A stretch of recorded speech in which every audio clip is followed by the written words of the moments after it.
Welcome to the bold analysis, ladies and gentlemen. I have followed the 41 minutes press conference by Deputy President William Samoei Ruto. This press briefing was very critical, and I was just trying to ask myself what was the significance. And some few observations that I picked up was that press briefing was addressed by Deputy President alone, and despite the fact that other principals of Kenya Kwanza were present, I think the organizers had already set their target that it was only DP Ruto who was going to talk. So Musalia Mudavadi and the rest of the team did not address the media. Now, one of the things that you could see is that the tone was to put a brave face in the middle of a storm. The one-man speech by Deputy President was coming 4 days to the general election, and for me, it's a pointer and to what exactly we should expect from the Kenya Kwanza team. So, if a presidential candidate was to give a press conference and someone who was a supporter of Deputy President across the country is listening to the way he was talking, or rather the kind of complaints he was raising just 4 days to the polls, someone would wonder whether DP Ruto is complaining about the fact that he's not getting support from government, or what exactly was the objective of that press briefing. Because whatever they're saying there, they spoke about the fact that they were blocked from using Buhungu Stadium.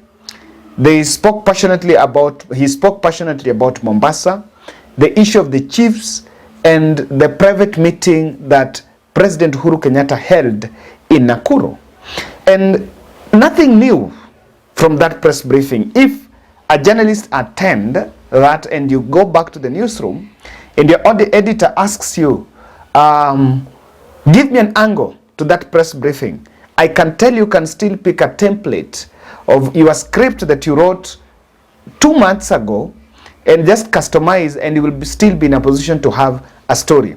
What I'm simply saying is I had nothing new. There's only one point that we are going to raise.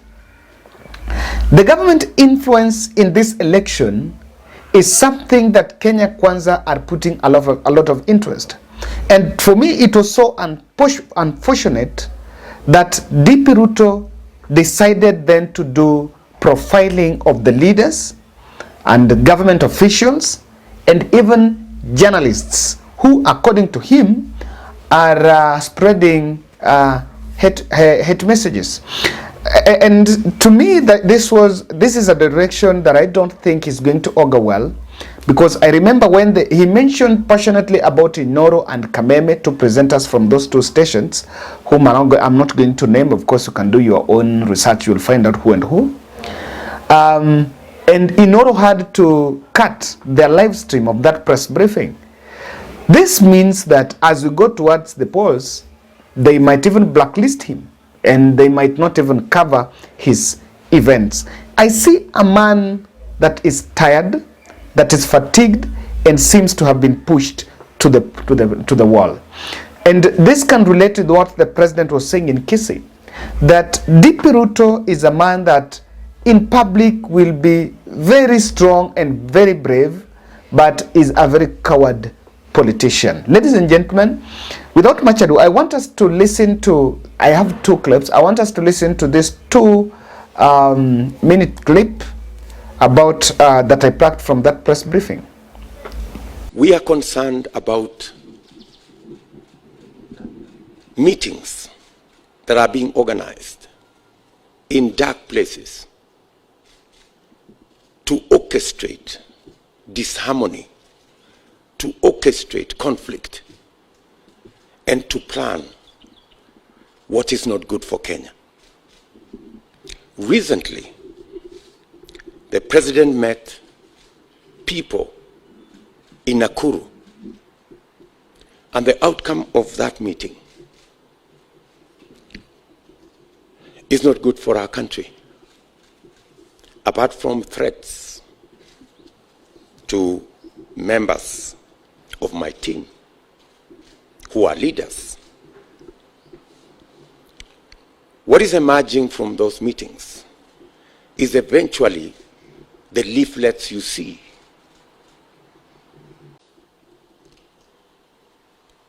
As Kenya Kwanza,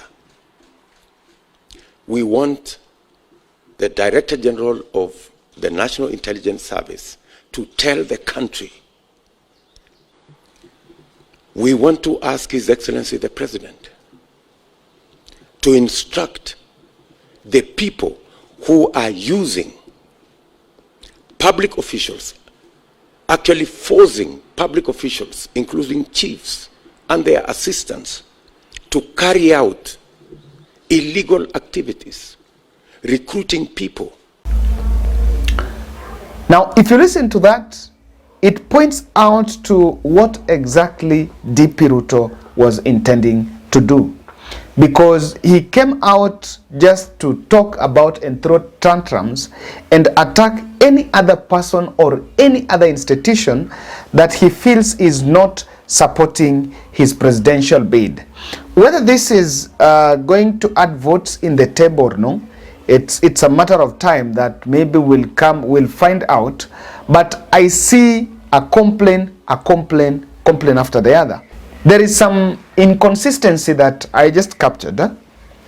When he was talking about the influence of the chiefs and county commissioners, he's actually saying that President Uhuru Kenyatta has told or has warned the county commissioners and the chiefs that they must make sure that Raila wins this presidential election, the general election, and if Raila is not going to win, then they are going to face the wrath, or rather they're going to be sacked. So you're going to ask, if Raila doesn't win, then DP Ruto is the president. That means, on that context, how will President Uhuru Kenyatta or Raila Odinga have the powers to influence, or rather to sack the chiefs and the assistant chiefs and the county commissioners? That shows you that that press briefing was not well thought. If you look at the people who attended it, they were members of mainstream campaign, and I saw Ketu Aruguru, Rigathi Gachagua, then the principals, Davadi, Wetangula. I also saw Alfred Mutua. Then the presence of Nanok, and Ababu Namwamba. These are members of the presidential strategists.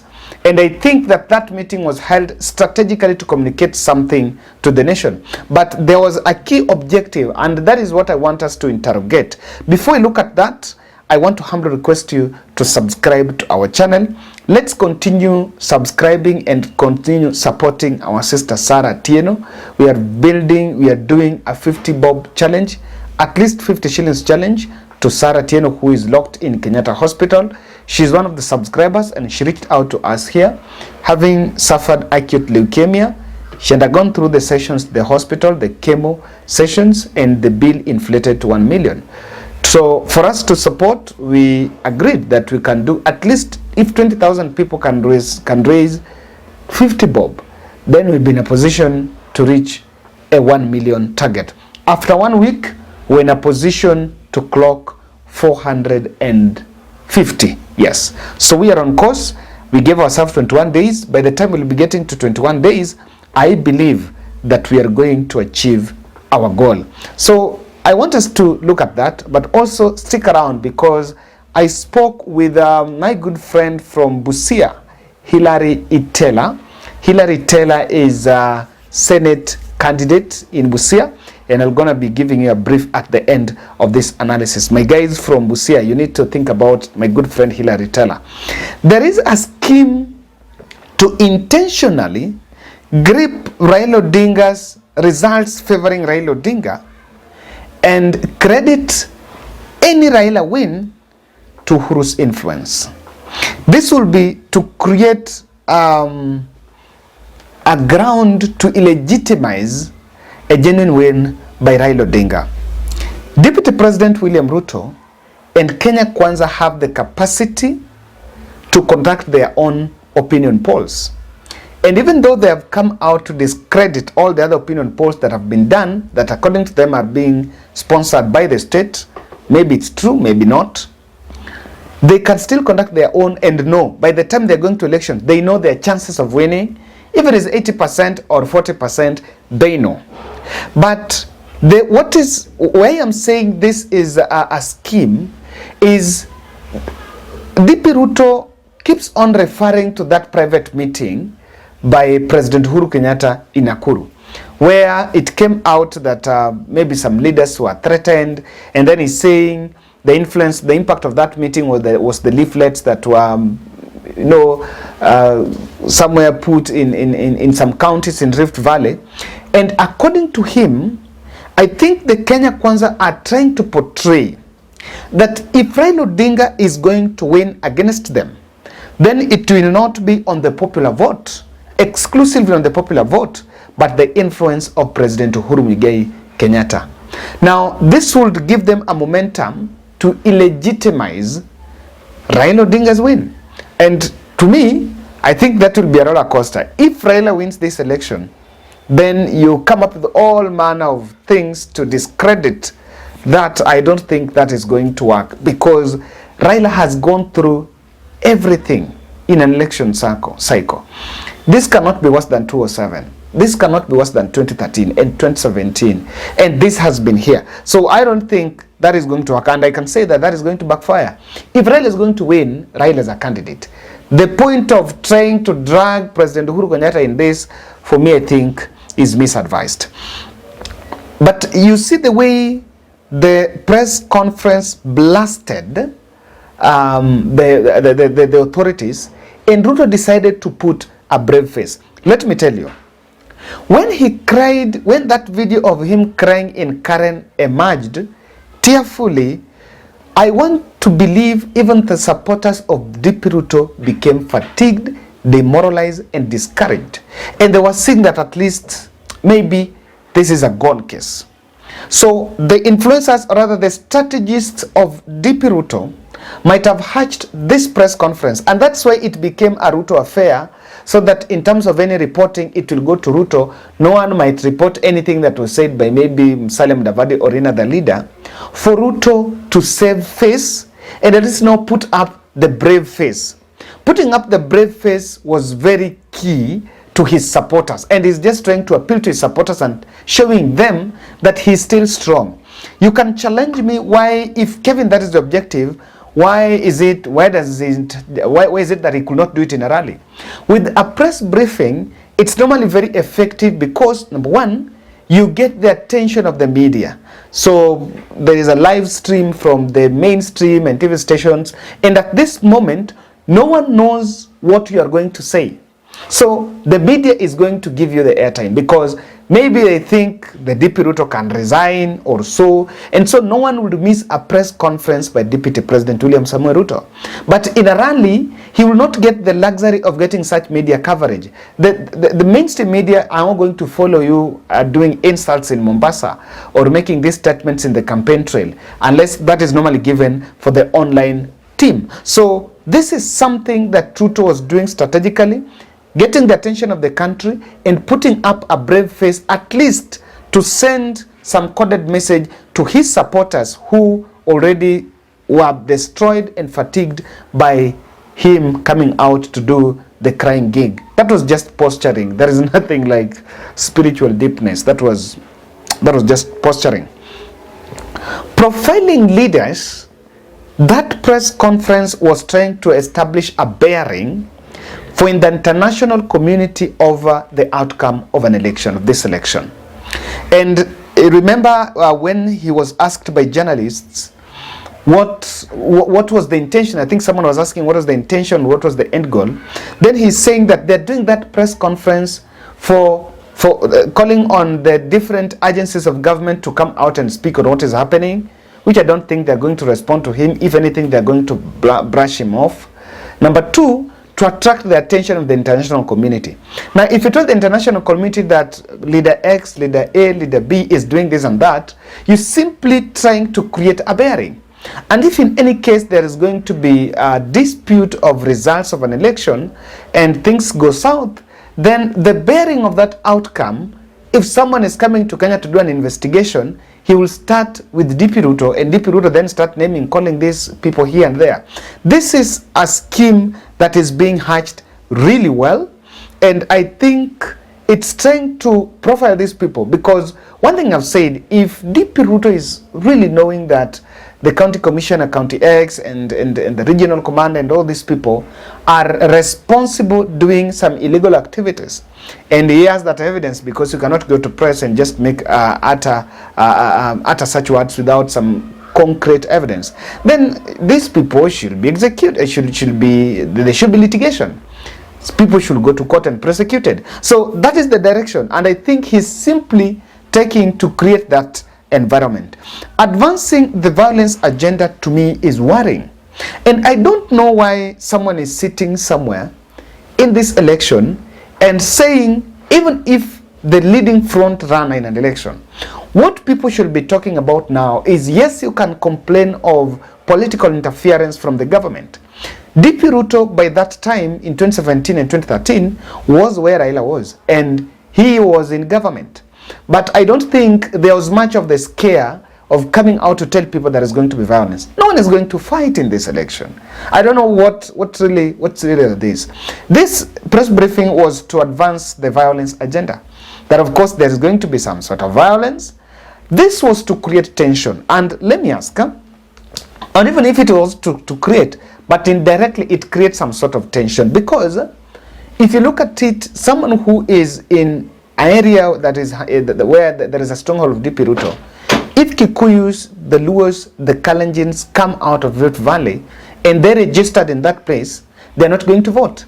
Majority of these non-residents in the counties, or rather in these strongholds, are voters of his opponents. Maybe he has realized that the Kikuyu community, the Kalenjin, the Kisii, the Luhya, the other non-Kalenjin communities in those areas are going to vote for the Azimio side. And because of this, there could be this intentional, it's hidden somewhere in a lot, in very big English and a lot of complaints, but at the end of it, someone listening from Rift Valley, someone listening from Nyanza, and is not, maybe is a Kalenjin there, these people would have an element of fright. And I think this is a bit unnecessary. If there is something that is not going to happen, and I can tell you, don't move anywhere, just be peaceful, vote. This election is going to be very peaceful. Ladies and gentlemen, before I finish up, let me bring to you, introduce to you Busia senatorial candidate, my good friend Hilary Itela. Wow. You know, if there is something you need to do is strengthening devolution. And the key pillar of devolution is the senator. So in this context, in this election, make sure you get your super senator. Just like there was a super senator in Nairobi, I think Busia, you have an amazing opportunity on August 9th to settle on Hilary Itela as your super senator. I was just going through his manifesto. There is Macho Yetu is going to look at what you're going to do, mtendaji wenu, and there is just a lot, mtetezi wenu, you know, hey, Macho Yetu, mwakilishi wenu. And by the way, Senate is a representative role. It's more of an oversight role. So after getting the governor, just like Martha Karua says, get a super senator. In Busia, I think you'd rather settle for Itela.